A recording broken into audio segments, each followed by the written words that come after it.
Solutions to the 2022 1G3 end of year paper 1 and 2. In the first sum, we have to express the number as a product of its prime factors. So we can do prime factorization as shown on the right, where we break the number up into its prime factors, starting with 2 and then 3 and then 7. So altogether we have 2 to the power of 4 times 3 times 7 squared.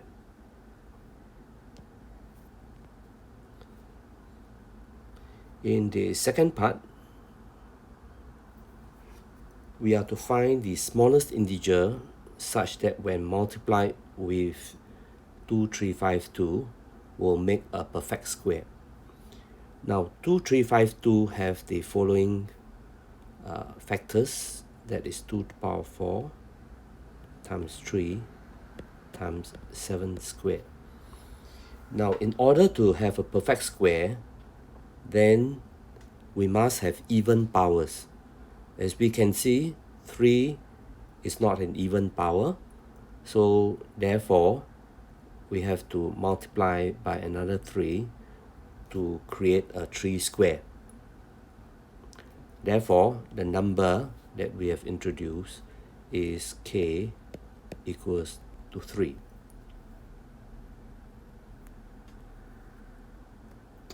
In the next part, we have two numbers, a and b, given their prime factors, and then we have to find the largest integer, which is a factor of both a and b. Now a factor is usually smaller.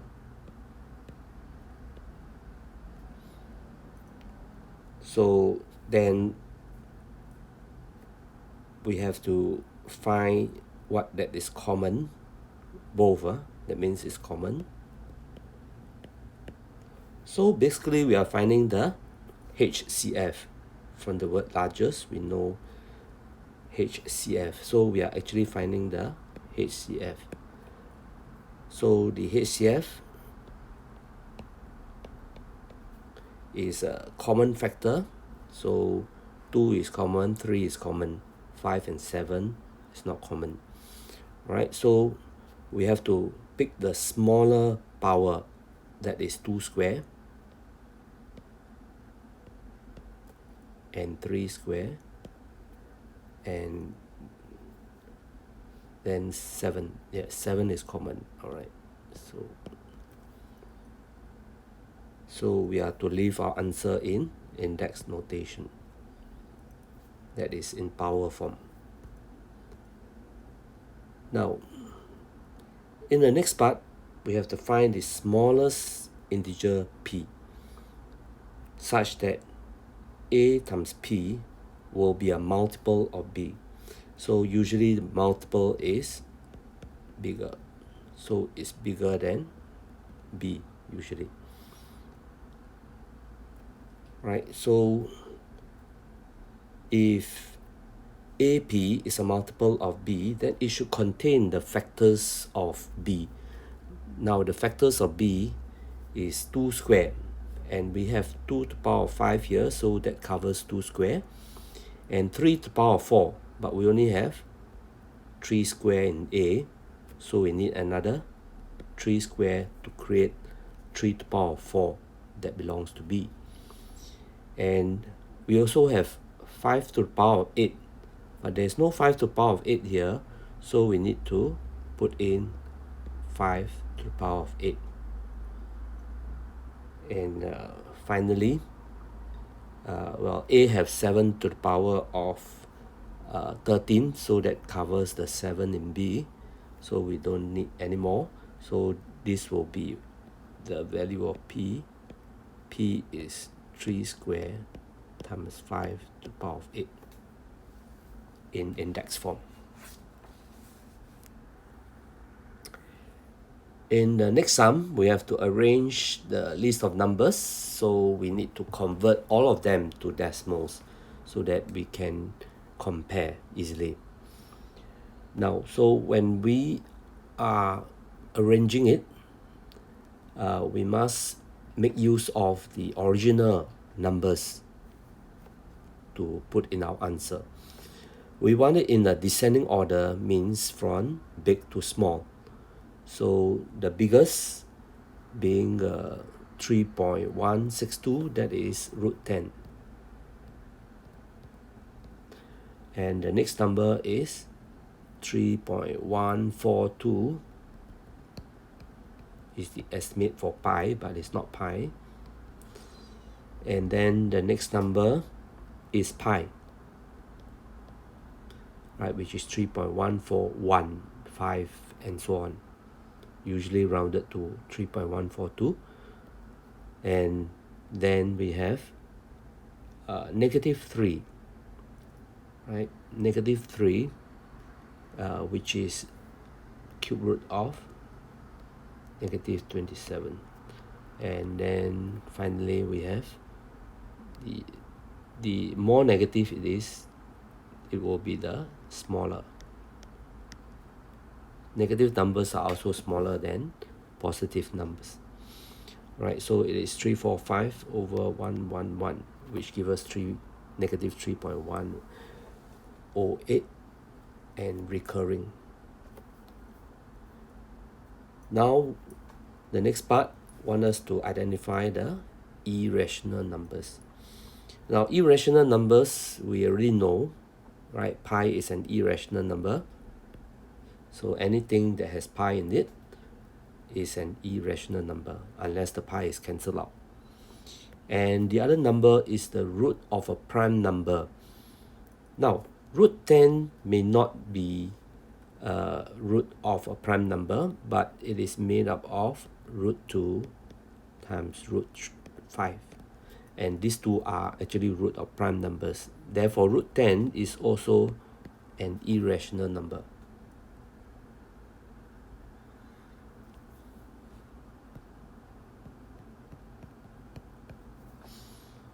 Then we have the integers. Integers are whole number, and the only whole number that we see is -3.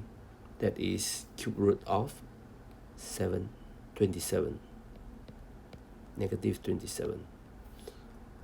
Right, because this gives us -3, and that's the only integer. The others are all decimals. And then we have to express the result here as a recurring decimal. So you can use the calculator to work out the answer. You'll find that 108 repeats itself. So we need to write it as a recurring decimal, which means that we put the dots, two dots, the dot at the beginning of the repeating numbers, and then another dot at the end of the repeating set of numbers. So that is our answer.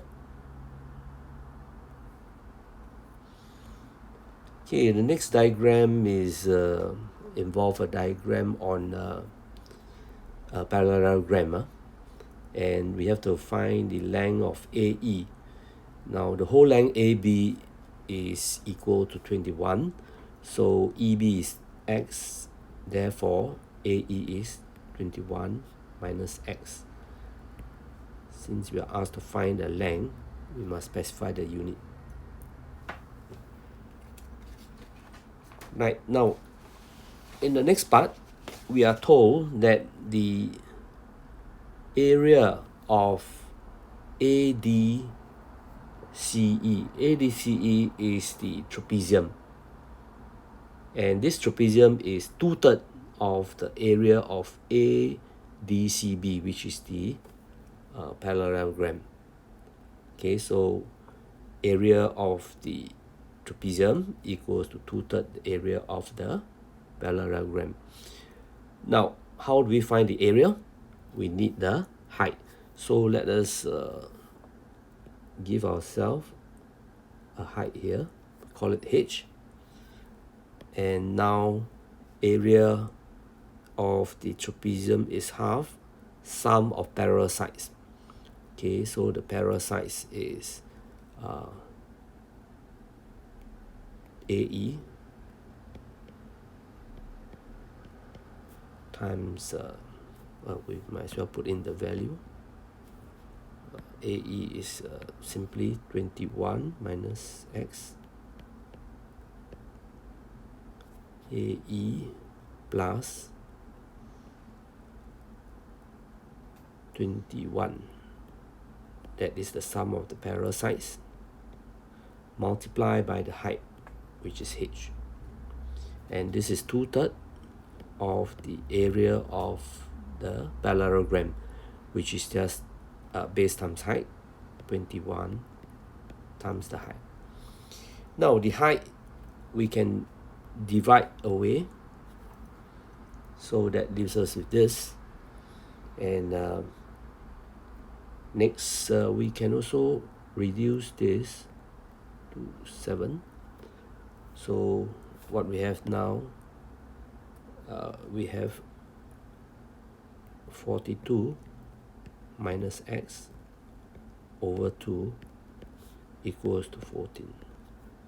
Right, so we cross multiply. 42 minus X equals 28, and we need X to be positive, so we bring X over and bring 28 over. That gives us X is 14.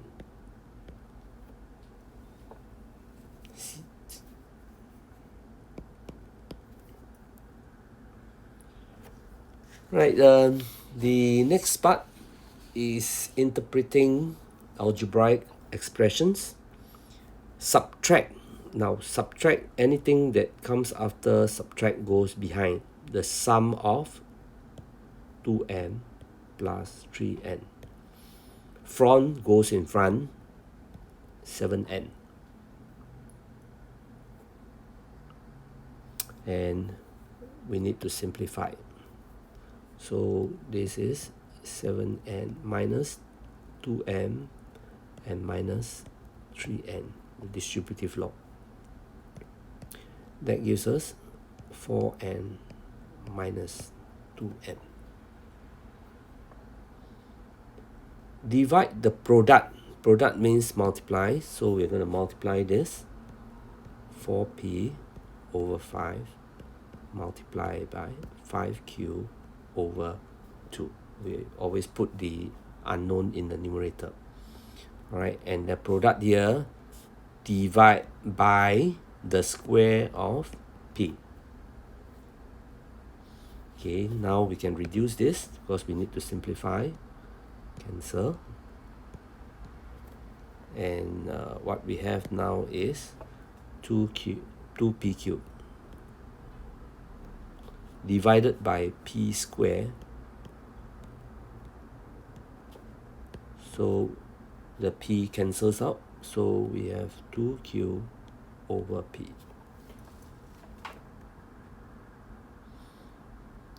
And more algebra.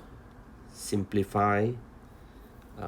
Now half a, we should write it as a over 2. And then we have 2/5. And the distributive law, we get 7a over 10. Minus minus is plus.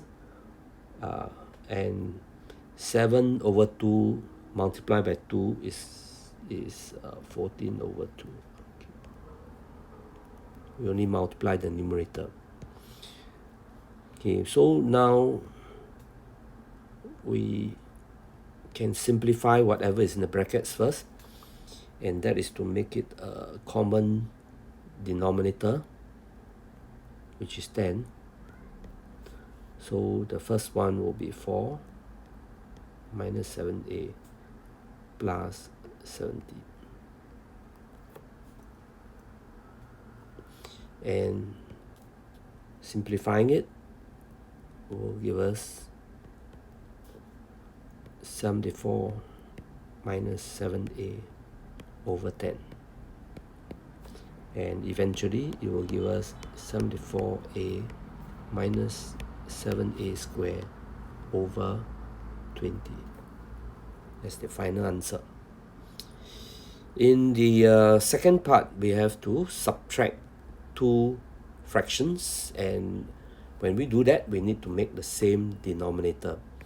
So we need to multiply the first one by 3 over 3 to get a denominator of 12, and the second part multiply by 2 over 2 to get a denominator of 12.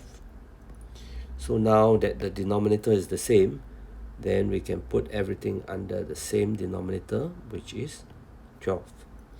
And the numerator is 3q minus 11 minus 2 bracket 5 minus 3q. Right? Using the distributive law, 3q minus 33 minus 10 minus times minus plus 6q over 12. And like terms will give us 9q minus 43 over 12. That is the final answer. And now we move on to the next page. And this is factorize. Factorize means, in this case, bringing out the common factor. So here we see that 2 is common.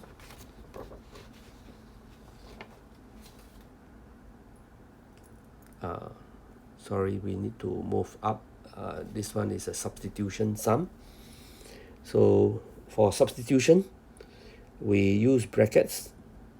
Like this is 12a c minus b over a times b square minus 6.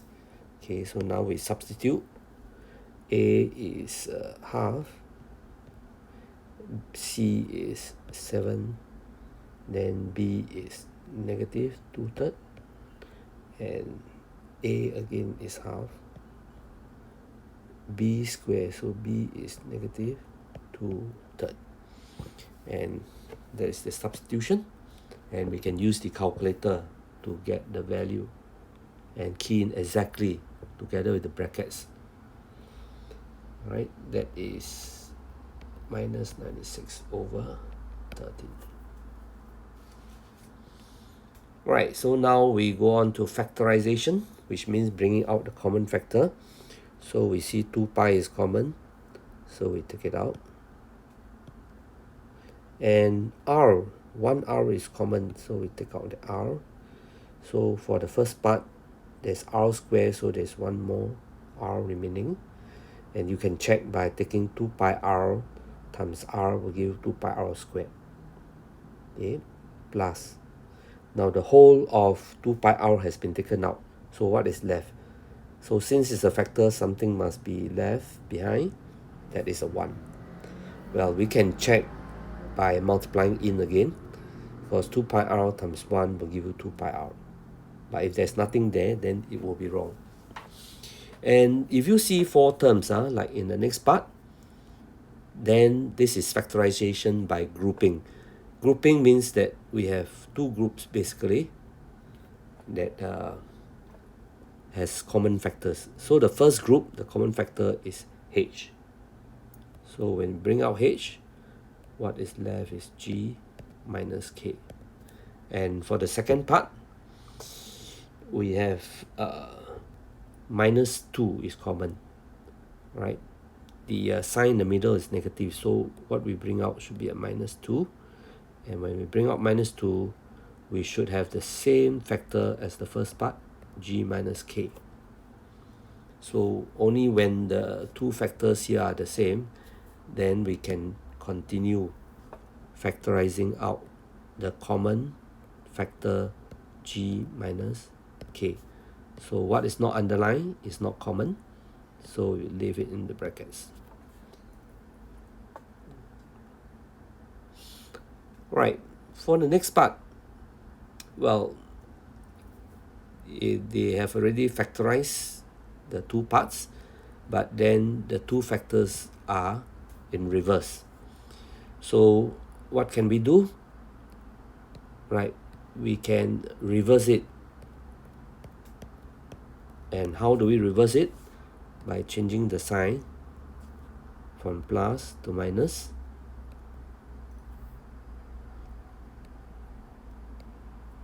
And then we reverse the terms.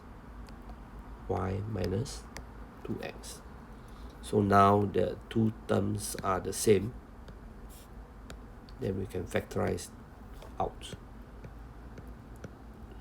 And what is not underlined, we put it in the next bracket.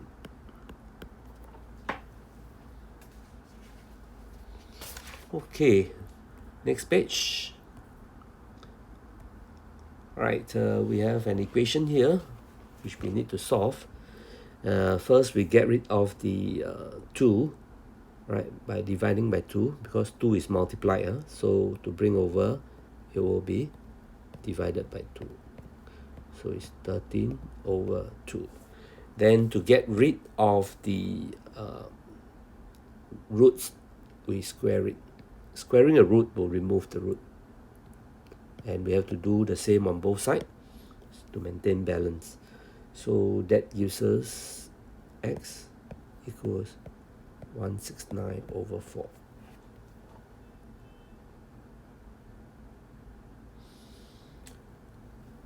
Okay, so now, well, first we begin by using the distributive law and multiplying in the 5 to the numerator only,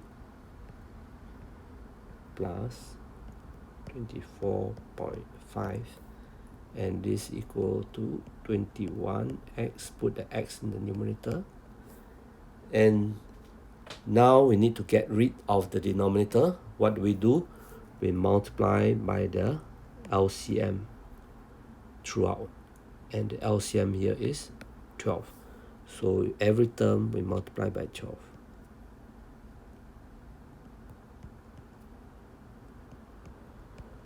And we multiply by 12 because we want to cancel the denominator. So cancel, that gives us 6. And cancel here gives us 21. So now it's 6 times 5 is 30x plus 12 times 24.5 will be 294, and this will be 21x. So put all the x term together, 30 minus 21x will be 9x, and plus 294 bring over is minus 294, the opposites. And then we divide by 9 and reduce it to the lowest term, that is 98 over 3.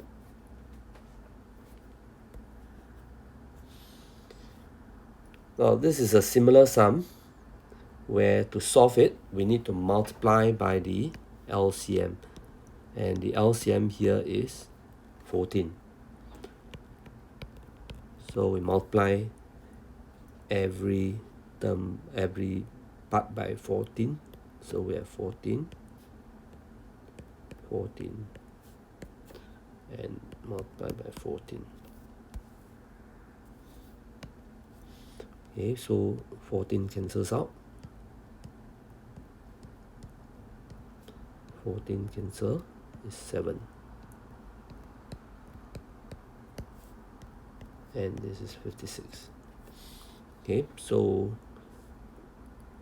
we need to open up the brackets. Minus times minus plus 21.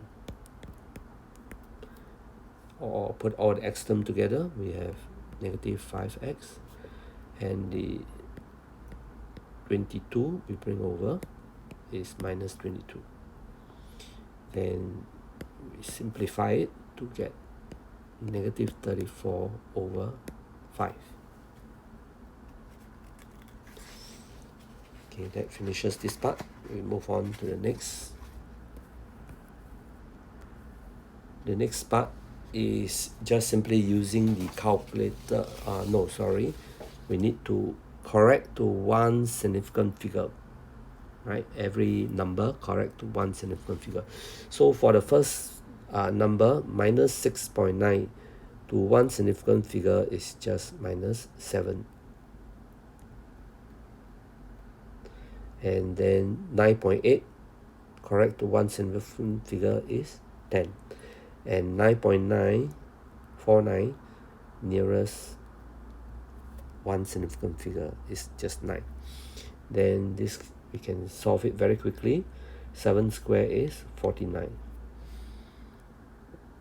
Now the sign doesn't change. The sign will only change if you have minus 7 bracket. Then this becomes a plus.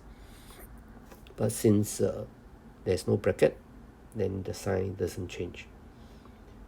Right, over 10 minus 3, which is 7. So 49 over 7 is just minus 7. Right. The next part is on rotational symmetry. And the order of rotational symmetry. That means how many times can the figure be turned to fit into its original figure position.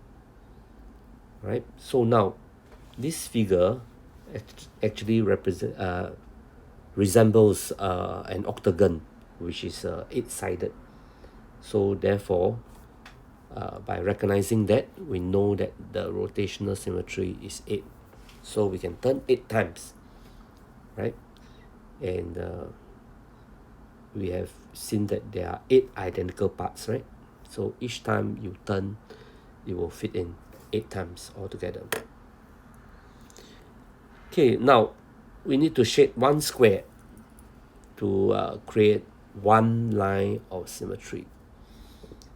Well, to do that, it's just simply shade the square here, and that will give us only one line of symmetry. Right? So we can also shade the second square or the third square. Any square along the middle will create one line of symmetry. Alright, now here we have to express the ratio in the simplest form. To do that, we need the units to be the same. So the first unit is cm cube, and we know that 1 liter is 1000 cm cube. So first we need to convert this to liter, and we divide by 1000. So that gives us 0.3 liters. So now we can find the ratio. 0.3 is to 4.5. And reducing it to the lowest, we have 1 is to 15. Next, we have to solve this to find 20b over a. Now, we need to write the ratios as a fraction. And the other one will be interpreted as divided by 7 over 8. Okay, so when we divide, we need to invert it. So we have multiply by 8 over 7. Now, what is our objective is to put A to one side and B to one side. Right, so here we reduce this, and therefore we have 20 over 7. Now we can cross multiply, and multiplying diagonally, we have 20b put on one side, and the other diagonal put on the other side. Right, we're almost there, because we have 20b over a. So we need to divide both sides by a. And when we do that, it is 7. Because a cancel out. Right. So that's the final answer.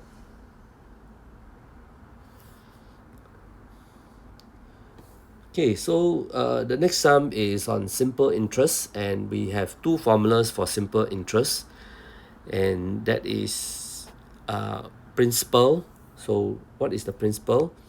The money invested is the principal, and then the rate and the number of years t is n. So, and this is the final amount. Final total together with interest is called the amount. And the principal plus the interest will give us that final amount. So for the first part, we need to find the interest. Okay, so the principal, which is 8,000, plus the interest is equal to the amount. And that gives us the interest is just 720. Right. So now we have the interest. So the formula is PRT. So the principal is 8,000. Right. So using the formula PRT over 100 equals to the interest. And the interest we know is 720. Principal is 8,000. And the rate is 1.5, and the time is n over 100. Okay, so we can simplify it and work out n, which is 6 years. All right, now we move on to the next part. Okay, which is on angles, and we have to look at the diagram carefully. So CDE is on a parallel line. So what we need to do is to identify the other parallel line. So the other parallel line is BC. So we see that this angle that we want to find is actually the corresponding angle to 63. So it's equal to 63. We say that this is corresponding angles. And we have to mention the parallel line BC parallel to DE. Okay, so now we have the angle BCE. BCE is this angle here. And once again, BCE is on a parallel line, BC. So we need to go and look at the other parallel line, which is DE. And then the connecting line, which is CE, is the transversal. That means that this angle is equal to 76.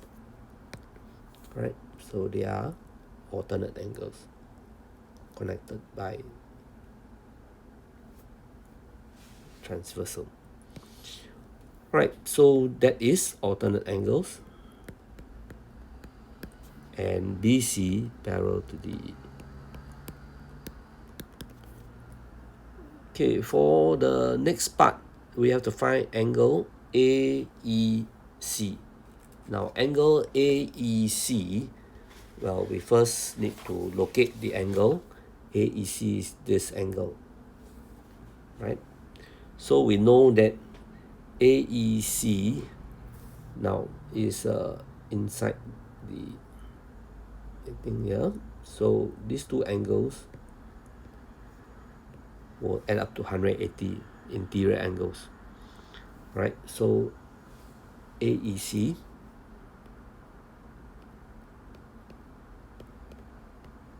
plus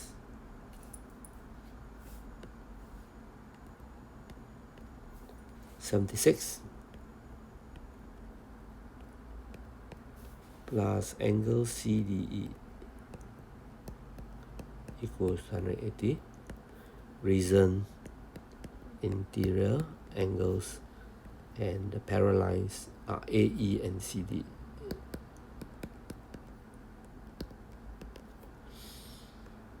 Right, so now we have found CDE before. So angle AEC plus 76 plus CDE, which is 63 degrees, Right, so simplifying this will give us angle AEC, which is 41 degrees. Explain whether AB is parallel to EC. So we are to explain whether these two lines are parallel, AB and CE. Right? What we need to do is to add up these two angles and see whether they add up to 180. If they add up to 180, then the lines are parallel.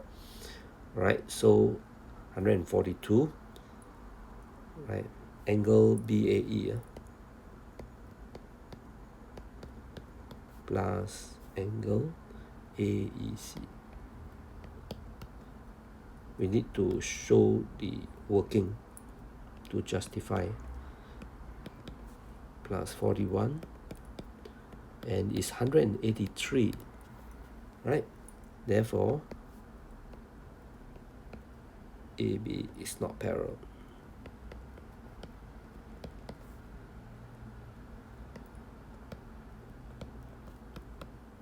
To EC. Okay, now for the next part, okay, it's an arithmetic sum. It's good to draw a simple diagram as shown here.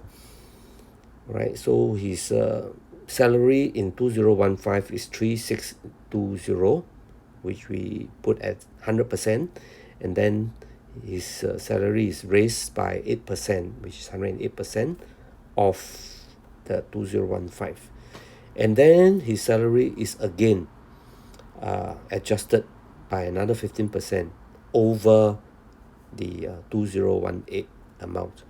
So first we find the 2018, and the 2018 is 108% of 3620, and this will give us an amount which we need to calculate the raise in 2020. Okay, so therefore the 2020, another 15% of this 2018 amount. Right, this is the amount for 2018, and therefore we have another 15% on that. Okay, so this is the salary in 2020. Okay, we need to write the statements. So when we calculate it, it is 4496.04. Right, so when we are calculating money, it's always two decimal places for the cents. Okay, so now we want to see this, how much has it risen since 2015, the percentage increase. So the final amount in 2020 is 449.04, 96.04, minus what we had in 2015,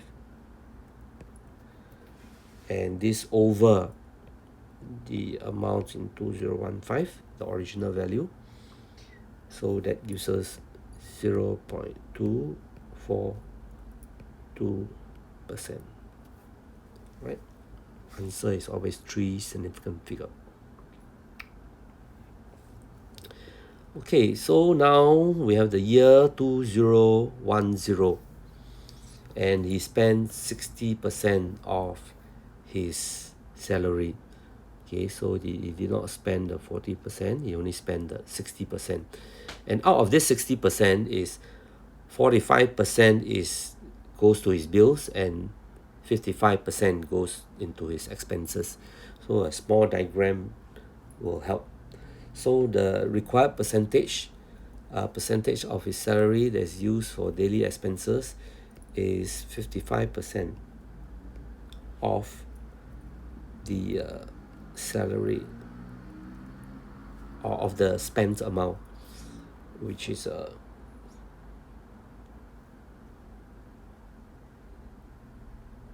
the salary is 60%, so he spent 55%. And his salary, what is his salary? We call it the X. Then yep, so 60% of X. So when we work out, we have 33 over 100x. So that means that the answer is 33%.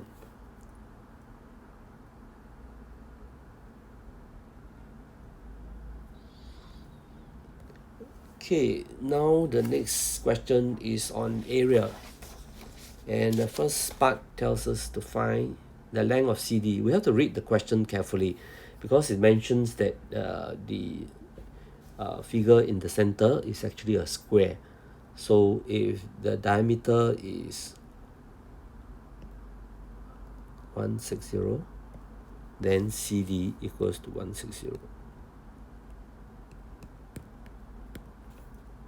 meters. And now we want to calculate the perimeter at all the lengths. So the first part is the arc, which is half pi d, and half pi d.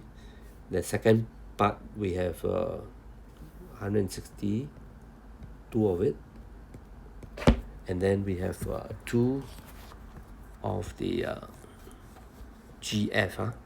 We have 2 of GF, and then finally we have 250, and this adds up to be the perimeter. So there are 2 GF. This GF and the other length is the same, because we are given that they are equal, right? Okay, so that is how we can find GF,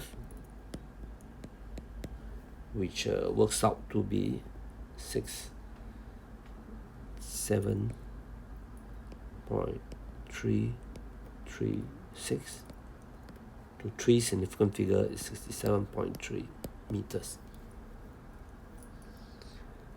Okay, now we have to find the area. So the area is the semicircle part, which is half pi r square, plus the middle part is a square, is 160 square, and then the trapezium, which is half sum of the parallel sides, which is 160 plus 250 multiplied by the height.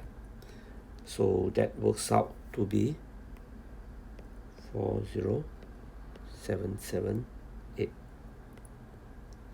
And again, we put to 3 significant figure, 40800 meters squared. Okay, next. The next sum is on construction. So it's always good to draw a rough diagram of what we want to construct. Okay, so reading the all the dimensions, we have this figure here. So from here, by looking at the figure, we know that we need to measure the angles at P and Q first.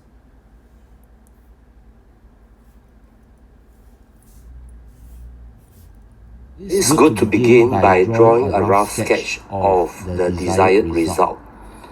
From here, we can see that we can begin by measuring the angle at P and Q. The angle at Q is 70 degrees, so we take our protractor and measure 70 degrees.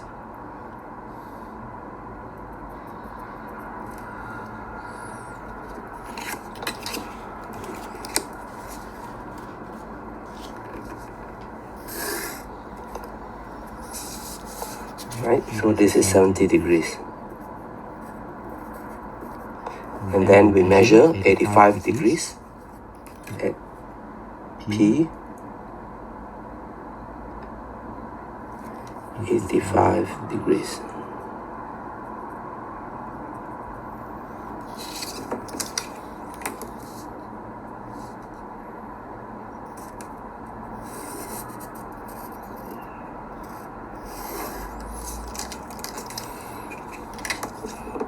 Next, we need to construct the side 10.5. To do that, we need to use our compass, take a measurement of 10.5 from the ruler, put it at P, and draw an arc. Every side must be accompanied by an arc.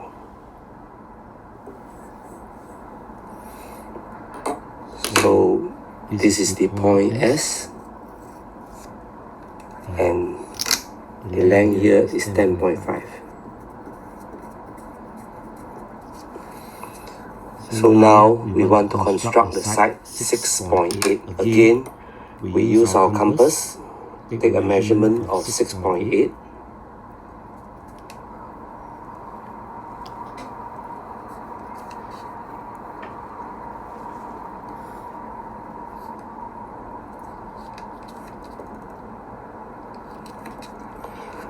And put it at S, and we mark. So this up here is 6.8 from S. Now we can join to complete the figure.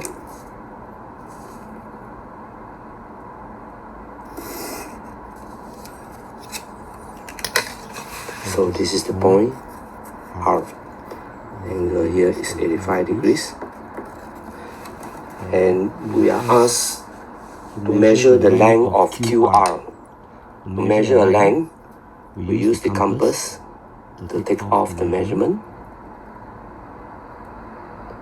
and transfer it to the ruler. So we find that QR is 6.4.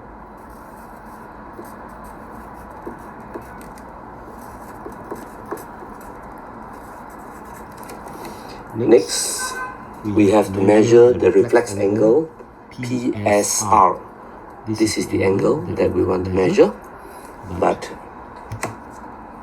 what we can do is first measure the acute angle next to the reflex angle.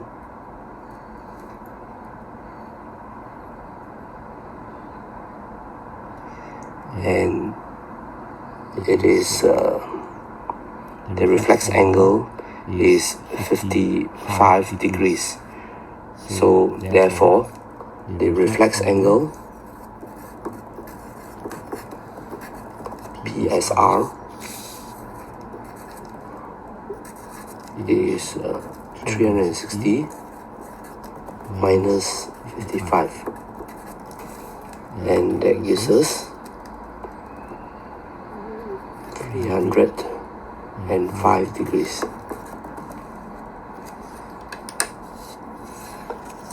And this completes the construction for question.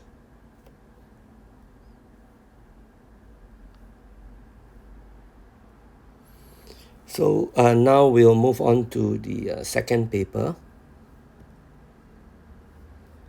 In the second paper, we have real life questions where the person is traveling in the tunnel called the MCE, which is 5.1 kilometers, and is traveling at 47.1 kilometers per hour.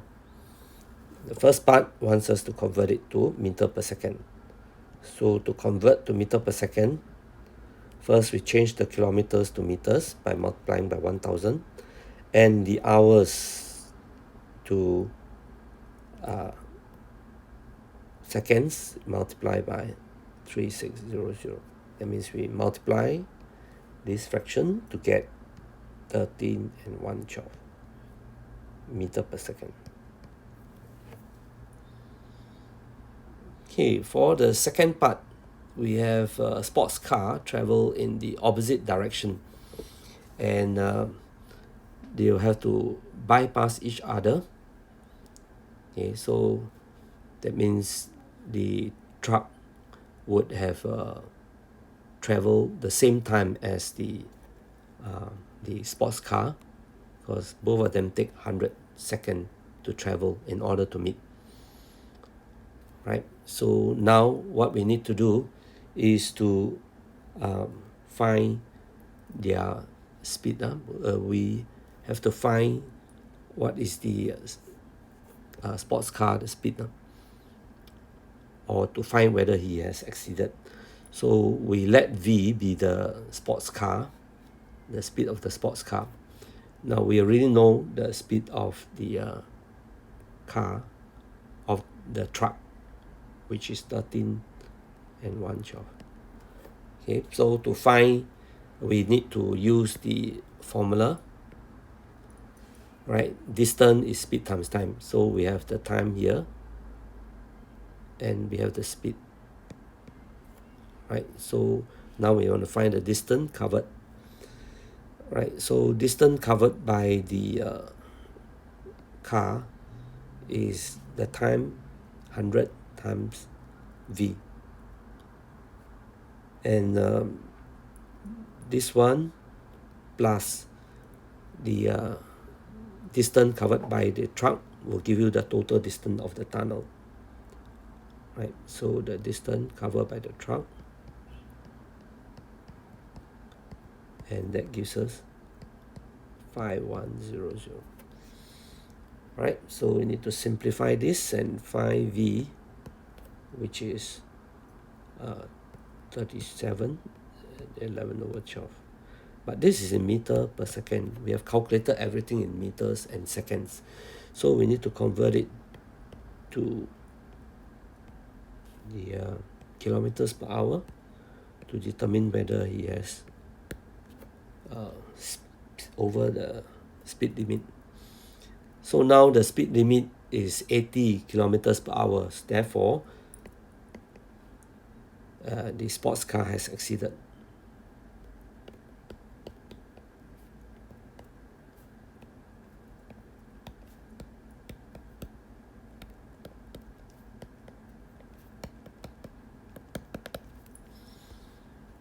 Right, next part.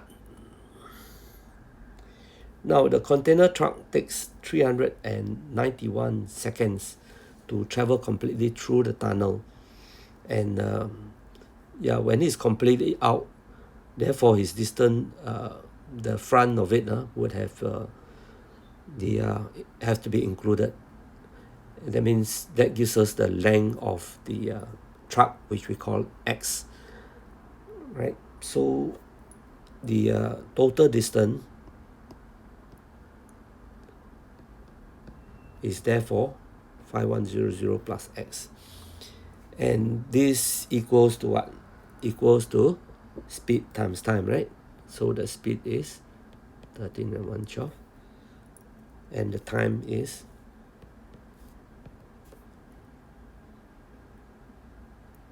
391.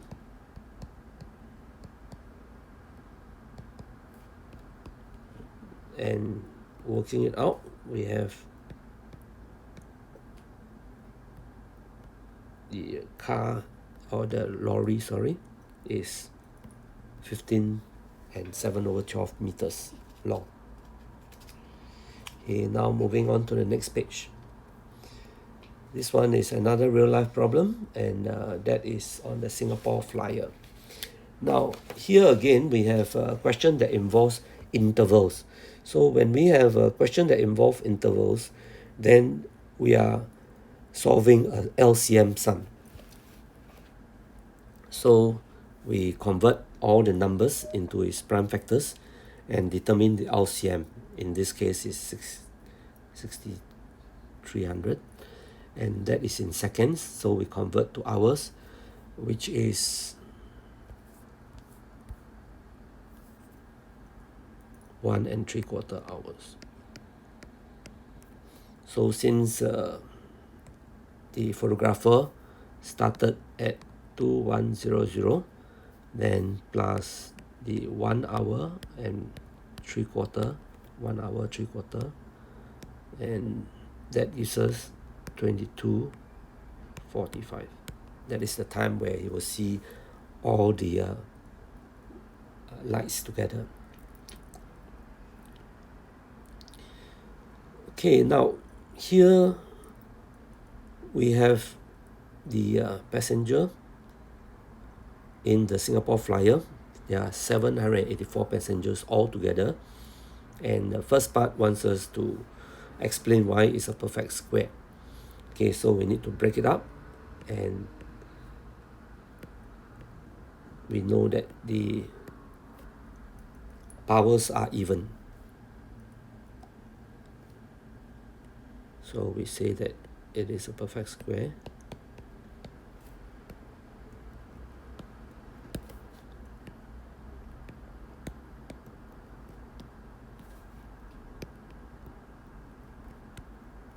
Even powers.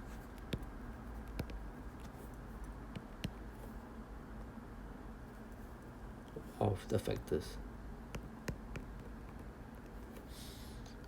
Alright, so the number of capsule. Now they say the number of people in one capsule is equal to the number of capsules. So that means if it is x, then x squared equals to 784. So that means to find the number of capsules, we just take the square root of 784.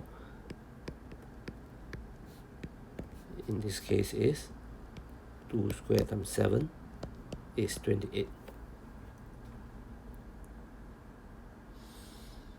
And the last part is on the sales of ticket. So on a particular weekend is both Saturday and Sunday. So on Saturday and Sunday, they have on Saturday is $1,000 over, and on Sunday is 725. So what we do to find the greatest possible price is basically a question of HCF. So expressing in prime factors again, we find that 29 is what we are looking for. So the greatest possible price is $29. And how many tickets are there in total? We have here the first one is 6 times 7, 42. And here we have 25 tickets. So 29 here is the price of the ticket. So in total we have 67 tickets sold over the weekend. Right, the next question is on sequence. So the sequence given to us, when we have a sequence, we should find the difference between the sequence, and in this case here is 9. Then the general term, there is a formula which is first term, and first term is 8, plus the difference, which is 9, times n minus 1. Because we don't add 9 to the first number, that's why there's a n minus 9 minus 1.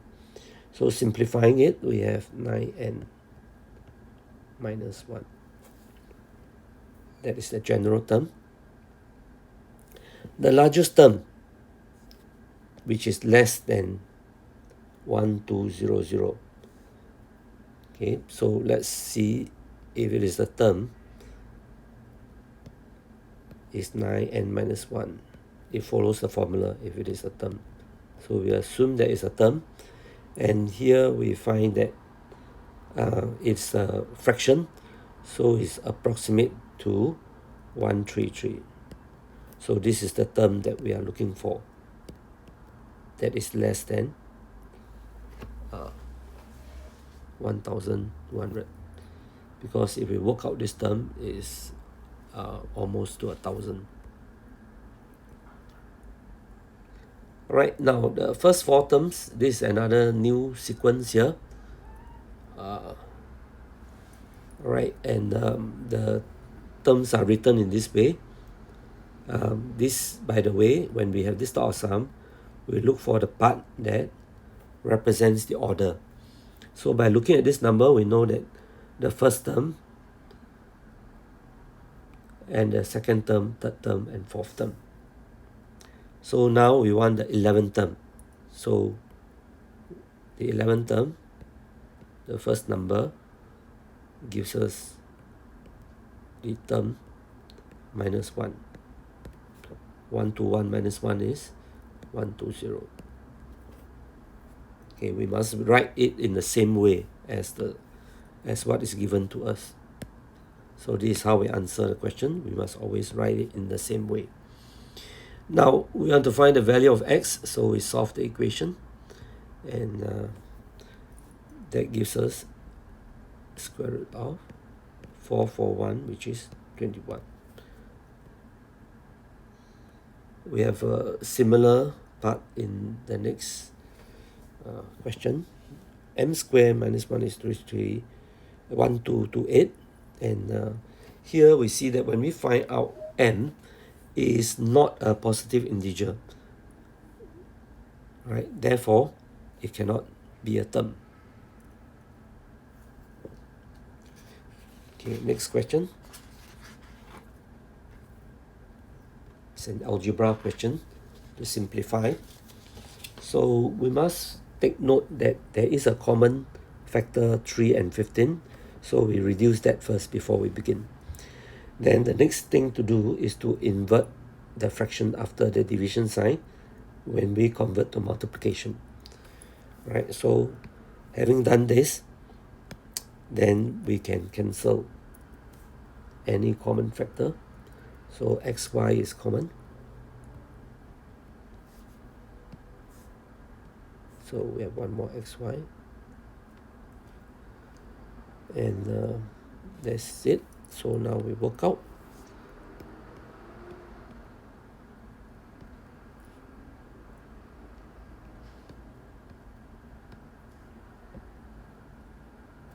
This is 25. Right. So 25 times 7 plus xy over 5. Right, so we need to change this to 175. Right, so we multiply by 175. Okay,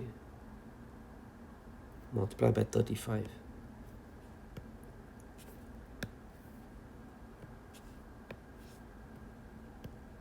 Over 35 to create a 175. So the final answer is 12 plus 35 is 47xy over 175. Okay, so now the next question is on polygons. And first we have to find the sum of interior angles if the number of sides is n. Right? And we just simply use the formula 180 minus n 180n minus 360, and then y has twice the number, so that means now instead of n we have 2n.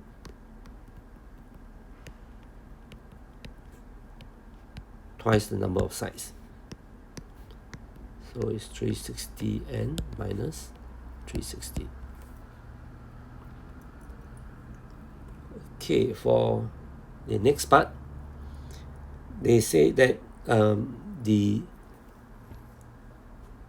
polygon with twice the number of sides is 2160 more than the one that has n sides. So we write out the equation.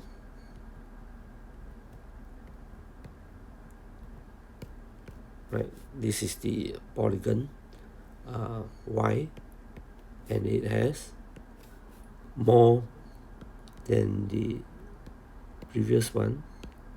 It's more by 2160. This is the polygon y x. Okay, that works out to be 180 n equals to 2160. That gives us n is 12. That is what we need to show. So now we have 12 sides, and polygon y has twice n, so therefore it's over 24. the exterior angle is 15 degrees.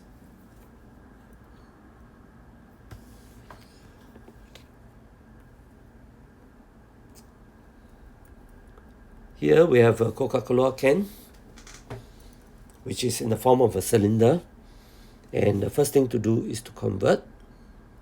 So when we do conversion, we can start off with the linear first. 1 meter is 100 cm. So when we cube it, then it's triple the number of zeros.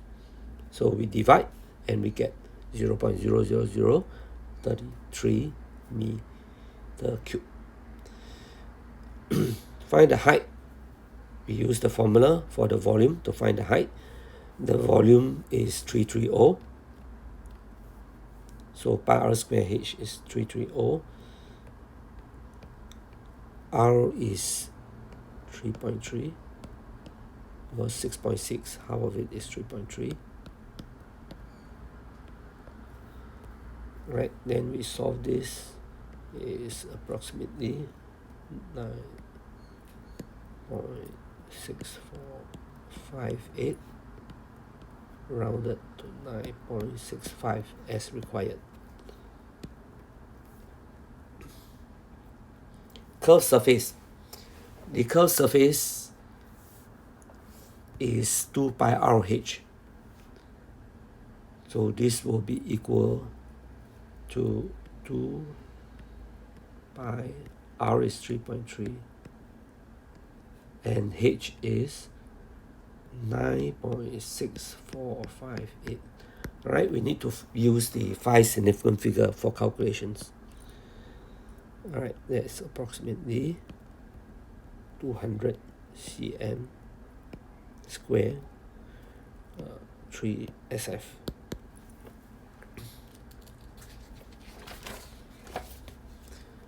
Okay, these cans are to be packed in a box, and since the diameter is 6.6, then the total length is 5 times 6.6, which is 33,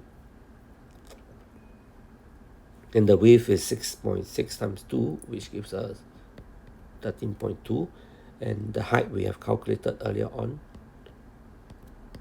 9.65. Okay, we want to find the cross-section area. So the cross-section area, we need to first find the area of cross-section, and the cross-section area is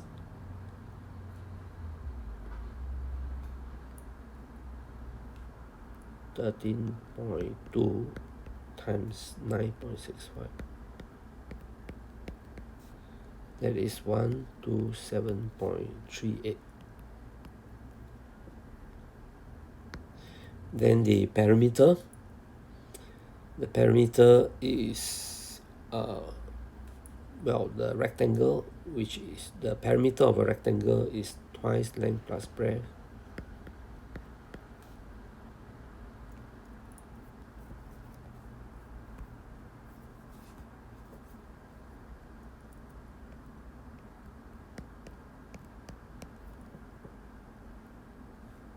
Which is 145.7 cm. Okay, so now the total surface area will be the cross-section area. There are two cross-section area plus perimeter of cross-section multiplied by the length, which is 33. That works out to be 1762.86, which is again rounded to 1763, the nearest whole number.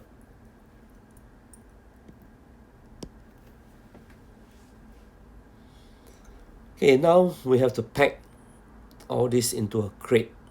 A crate can take 12 boxes. Each box is 10 cans, and each can is 384 grams. And they say that the mass of the crate is 1/5 the total of the cans. So that means how many cans are there. So the number of cans will be 12 times 10, and the weight is 384. So the mass of one crate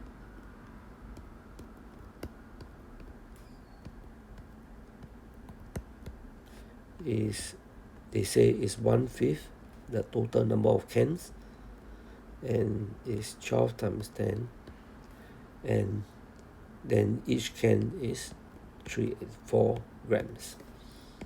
So that gives us 9216 grams, which we have to convert to kilogram as required. So it's 9.216 kilogram.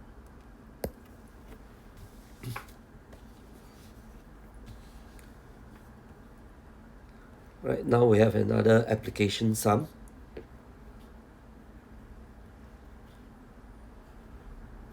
Now it's always good to draw a rough diagram. So we have the sofa is priced at 2180, and this is inclusive of GST as well as delivery fee. So first we need to calculate the price of the sofa to exclude the delivery fee. So we minus 250. And the selling price is inclusive of the 7% GST, right? So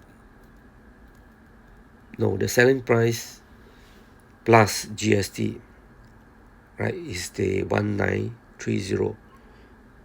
So therefore, to find 1%, we take 1930 divide by 107 to find 1%, and the original selling price will be multiplied by 100. That gives us 1803.74.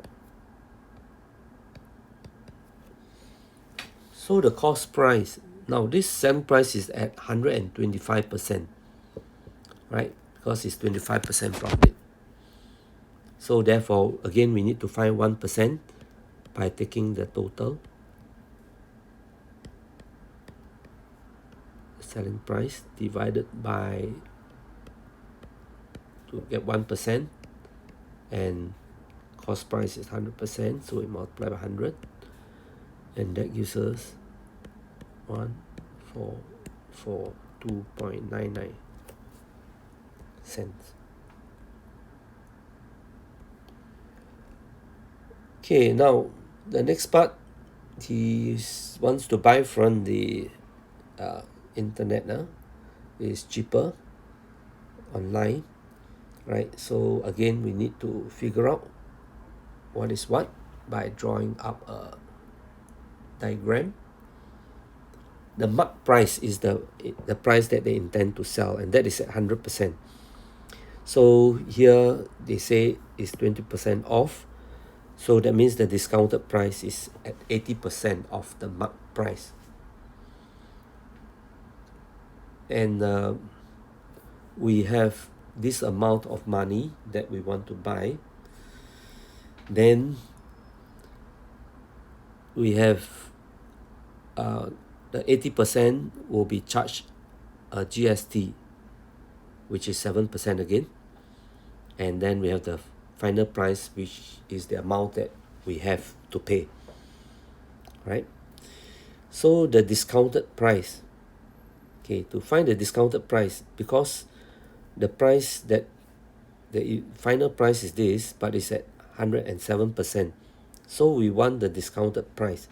So we take 2180 divide by 107 to find 1%, multiply by 100 to get the price that is without GST, which is 2037.38.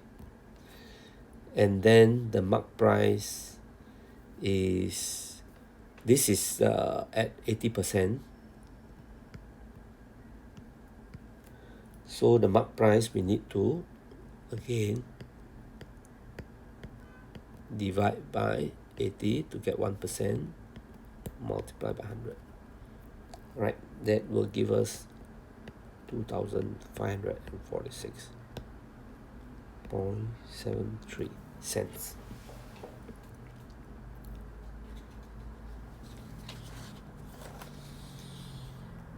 Okay, so now we are looking at the packaging and delivery. This is another person buying the sofa. He wants to buy a sofa and it's 7,899 yen. And the conversion for yen is 489 to 100 Singapore dollars.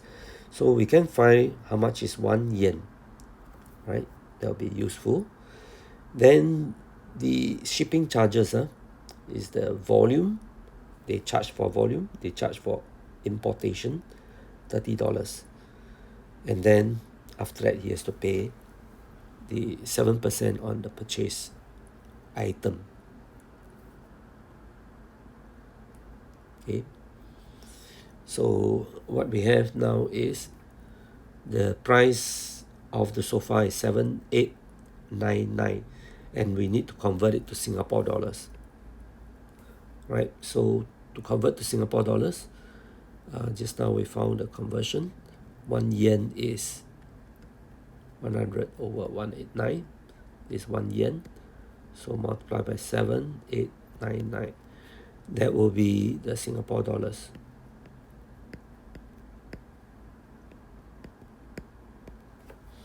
Okay, so his total cost will be the volume. Volume here we work out to be 1.5 meter cube. So 1 meter cube is 160. So we have 160 times 1.5 meter cube. Then we need to add the shipment fee, $30, and the price of the item with GST.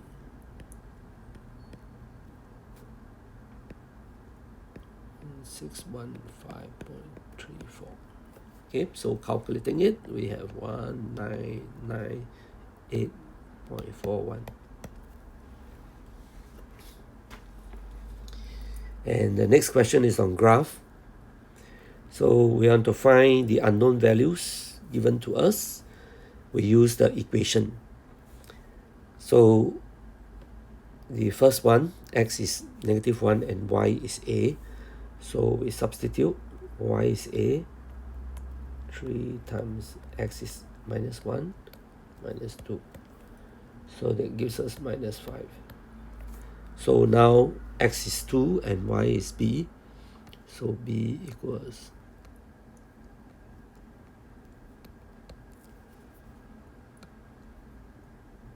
3 times 2 minus 2. That is 4. Okay, so a is -5 and y is 4. B is 4. Okay, so now we need to draw the axis based on horizontal axis is 2 cm to 1 unit, and the vertical axis is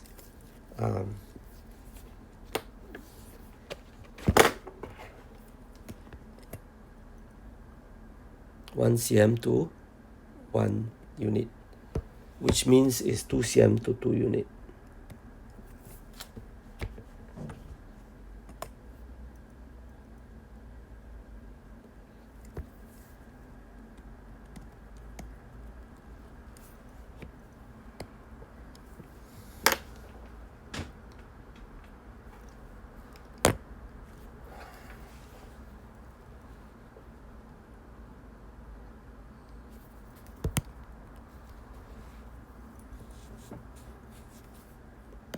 Sorry.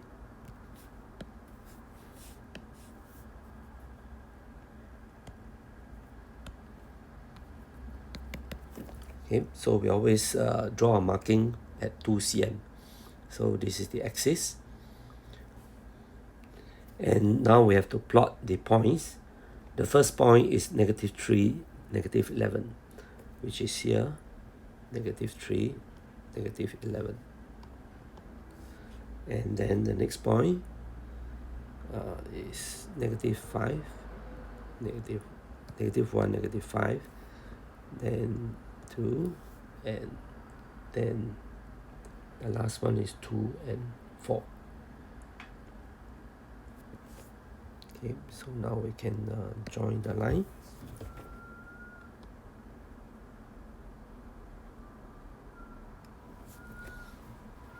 Okay, so we should label the line.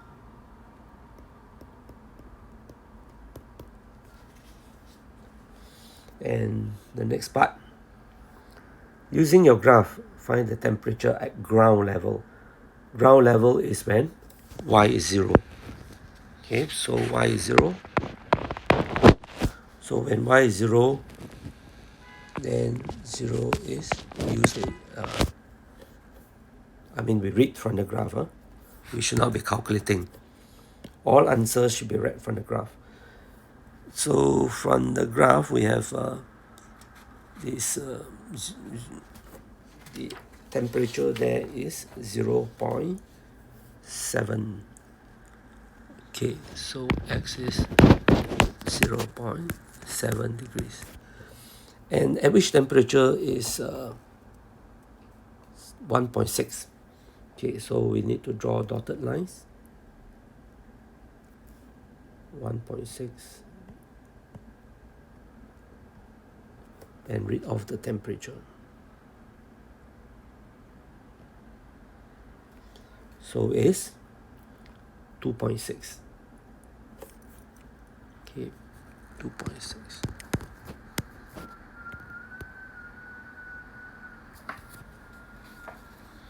meters. Okay, so from the graph, they say determine whether it's possible to place a sculpture 5 meters below the ground. 5 meters below the ground is -5. So from the graph, we see that at y is -5, x is -1. Alright, so it's not -1.5. Therefore, it is not possible.